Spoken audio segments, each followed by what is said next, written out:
একটা হিসাব দিলে তো মারিয়েন না।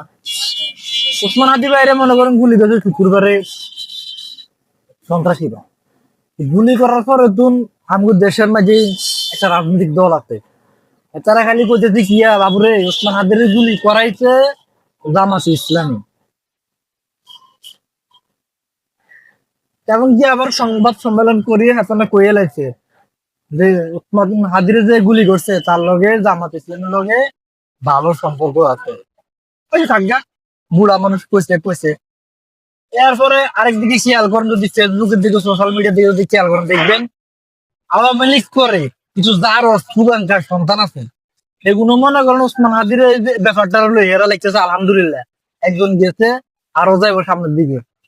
আর অথচ আমগো দেশের এতারা কইতেছে মাইরে লেছে জামাত ইসলাম। ওমা, এতারা কয় আলহামদুলিল্লাহ একজন গেছে আরো মারুম, এতারা নিজেরাই স্বীকার করে আমরা মাইছি আরো মারুম, কিন্তু টার্গেট অনেক আছে। আর এতারা কয় না অন্য কেউ মারানো মাইছে জামাত ইসলাম।